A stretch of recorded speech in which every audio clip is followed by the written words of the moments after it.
بسم الله الرحمن الرحيم. السلام عليكم، تحية طيبة. استكمالا لموضوعنا فيما يخص طبيعة العلم وبنيته وتطبيقه بشكل تربوي وشكل علمي، سنتحدث الآن عن القوانين العلمية scientific laws. نتحدث بذلك ما القانون العلمي وما خصائصه وما أساليب تدريسه وكيف يقاس تحصيل القانون العلمي. هذه الجمل كلها سنتعرف عليها الآن. نأخذ مثلا عندنا قانون بويل يتناسب حجم الغاز المحصول عكسيا مع الضغط الواقع عليه عند ثبوت درجة الحرارة. يمكن كتابته بشكل عددي بهذا الأسلوب: حجم واحد ضرب ضغط واحد يساوي حجم 2 ضرب الضغط 2. طبعا أنت عندما تقول لي عكسيا، يعني أنا أفترض مثلا أنك طالب مثلا قادر على أنك تعرف، أو بصفتك مثلا أستاذ، حجم واحد يساوي له حللنا للحجم يساوي حجم 2 ضغط 2 على ضغط واحد. وهذا يتناسب حجم الغاز المحصول عكسيا مع الضغط الواقع. لا، عكسي، الحجم في الأعلى والضغط في الأسفل بينهما إشارة يساوي، إذن علاقة عكسية. هكذا هو يفسر. هذا سأتكلم لاحقا كيف نقصد بالقانون العلمي. قانون انعكاس الضوء، القانونان انعكاس الضوء، فعندي ألف زائد السقوط تساوي زاوية الانعكاس. يعني يصح أن تقول لي مثلا بهذه الصورة: ثيتا واحد تساوي ثيتا 2 أو ها واحد تساوي ها 2 بالأسلوب الذي تدرسه. الشعاع الساقط والشعاع المنعكس والعمود المقام على السطح العاكس تقع جميعها في مستوى واحد عند نقطة السقوط بهذه الصورة. أيضا إذا أمعنت النظر في هذه القوانين العلمية أو قوانين أخرى حتى عكسها، يعني مثلا قوانين نيوتن في الحركة، قوانين أوم في الدارة الكهربائية والتمدد، فإن نلاحظ وجود حالات أو متغيرات بينها تشابه أو ارتباط. لاحظ، حالات أو متغيرات بينها تشابه. أرجو منك أن تركز معها.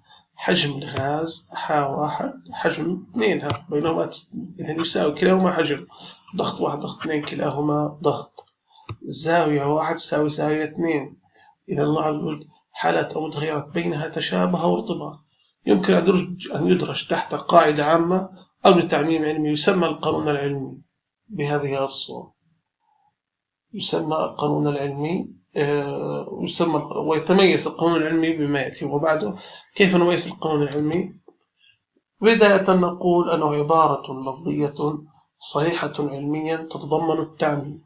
عبارة لفظية صحيحة علميا وتتضمن التعميم لأنها عممت. يتناسب حجم الغاز. لاحظ، الغاز بشكل عام، أي غاز، هذا معناه. زاوية السقوط تساوي زاوية الانعكاس في الضوء. أي ضوء يسقط على سطح مسؤول فهو زاوية السقوط عند الانعكاس تساوي زاوية السقوط تساوي زاوية الانعكاس. إذا العبارة لفظ علمي صحيح يتضمن التعميم. أيضا علاقة بين مفهومين أو أكثر. علاقة بين مفهومين، حجم وضغط، أو أكثر. يمكن أن تكون أيضا أكثر من مفهومين.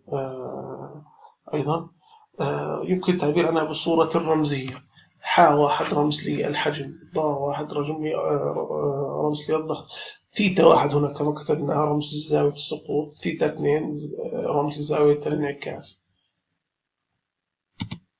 ثابت لفترة طويلة من الزمن، فهو يمر عبر تجارب علمية واختبارات طويلة جدا، لذا يتصف بالثبات. إذا نقول أنه ثابت لمدة طويلة جدا حتى يصبح قانونا علميا يمر عبر تجارب واختبارات طويلة جدا، ولهذا يتصف بالثبات النسبي. ليس، لكن غالبا ما يكون ثابتا. أيضا نقول عبارة أو علاقة يمكن التعبير عنها بصورة كمية. أيضا يمكن من مزايا القانون العلمي أنه عبارة أو علاقة يعبر عنها بصورة كمية. إذا هنا تتشابه المبادئ العلمية مع القوانين العلمية بالتعميم، إلا أن القوانين العلمية يعبر عنها بصورة رقمية كما لاحظنا. أن تربط هذا الفيديو بالفيديوهان السابقان ستتضح لك الفكرة. في التدريس نعتمد على الأساليب التي ذكرناها سابقا: الأسلوب الاستنتاجي والأسلوب الاستقرائي. يجوز يعني لن أخوض فيهما مرة أخرى، لكنه على عجالة لأنهما يعني سهلان. عد إلى الفيديوهات السابقة ستجد عندما تحدثت أنا عن القوانين عن المبادئ العلمية، ستجد أني تطرقت إلى أسلوب الاستنتاج أو الاستقراء. قلنا أن أسلوب الاستنتاج من القانون العلمي إلى الأمثلة، يعني يعطي معلم القانون العلمي ومن ثم يعطي أمثلة عليه. أما الاستقراء نبدأ بالأمثلة وننتقل إلى استنتاج نبدأ بالأمثلة ونستخرج من الأمثلة أو نستقل من الأمثلة القانون العلمي. أما القياس فيكون من خلال معرفة القانون العلمي. لابد للطالب أن يعرف القانون العلمي أو نصه من خلال أسئلة تقيس مدى معرفة الطالب بالقانون العلمي، كما في أذكر نص قانون طويل أو نص قانون مندل الثاني في الوراثة، أو أذكر نصي قانون الانعكاس بهذه الصورة مثلا. هذا معرفة القانون العلمي. أيضا لابد للطالب أن يقدر على تطبيق القانون، أن يفسر القانون العلمي، تفسيره عندي هنا قبله، تفسير القانون العلمي واستيعابه. مثلا فسر قانون مندل، فسر القانون الانعكاس أو انعكاس الضوء. نقول أيضا تطبيق. طبعا التطبيق يستخدم في حل مشكلات علمية أو مواقف رياضية مختلفة، نستخدم فيها تفسير الظواهر، مثل حل المسائل الرياضية. مثل تطبيق حل مسائل رياضية، مثلا هنا نقول مثلا غاز ضغطه مثلا 4 باسكال، حجمه كذا سنتيمتر مكعب، إذا رفعنا الضغط كم يصبح الحجم، بهذه الصورة. أيضا عرض مشكلات علمية على الطلبة لاقتراح حلها في ضوء القوانين العلمية، إعطاء أمثلة على التطبيقات العلمية لهذه القوانين في الحياة. أما عندنا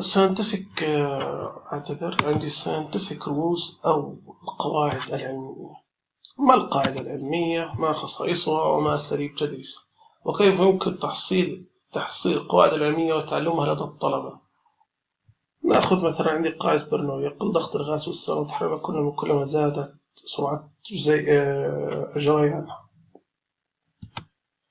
حالات، إذا هنا لابد أن نخوض. هنا أنا أخذ فقط مثال واحد: حالات بينها تشابه أو ارتباط بحيث تخضع إلى تعميم علمي. إذا ضغط يعني نستخدم أكثر من غاز ونسرعه فنرى أن ضغطه يقل، أو تندرج تحت قاعدة عامة تسمى القاعدة العلمية، وهي استنتاجات من ظواهر علمية معينة تربط بين متغيرين أو أكثر وتتصف بالخصائص الآتية: عبارة لفظية تعبر عن علاقة بين لفظين أو أكثر، جملة صحيحة علمية تتضمن التعميم أي لها تطبيق واسع على مجتمع الأشياء والعينات المدروسة، يعبر عنها غالبا بصورة كمية أو رقمية. طبعا القارئ هنا يلاحظ تشابه كبير بين القانون العلمي والقاعدة العلمية، ولكن هنا لابد لنا أن نأكد أن القاعدة العلمية مثلا نأخذ قاعدة أرخميدس: أن كل جسم مغمور في سائل يفقد من وزنه ومقدار وزن السائل المزاح، أو أن كل جسم مغمور في سائل يكون مدفوعا من الأسفل إلى الأعلى بقوة تساوي وزن السائل الذي حل محله في الجسم المغمور. يفهم من هذه القاعدة العلمية أنها جملة صحيحة علمية، كما أن لها صفة الشمول تنطبق على جميع الأجسام الطافية أو المغمورة بغض النظر عن نوع السائل: ماء، زيت، غاز إلى آخره. كما أن هذه القاعدة العلمية تبين علاقة بين عدة متغيرات يمكن التعبير عنها بصورة رقمية. يعني مثلا هنا يعني كأن مثلا تقول الكثافة، الكتلة على الحجم. وهكذا يمكن استخدام قاعدة أرخميدس قانونا علميا يمكن استخدامه في حل التمارين الرياضية التطبيقية المتعلقة الأجسام الطافية أو المغمورة. أساليب التدريس نفس يعني أساليب تدريس القواعد العلمية، استخدام الاستنتاج والاستقراء اللي تحدثنا عنها قبل قليل، وأيضا بالنسبة للقياس التحصيل نفس الأسلوب، أسئلة، مشاكل، ربط، ذكر النص بهذه الصورة. إذا في هذا الفيديو أحب تعرفنا على القواعد العلمية وتعرفنا على القوانين العلمية، ماذا يتميز كل منهما وكيف نستطيع العمل عليها. أرجو أن يكون الفيديو قد أفادكم، لا تبخل أي من الشير واللايك، الاشتراك في القناة، كتابة التعليقات، طرح الأسئلة.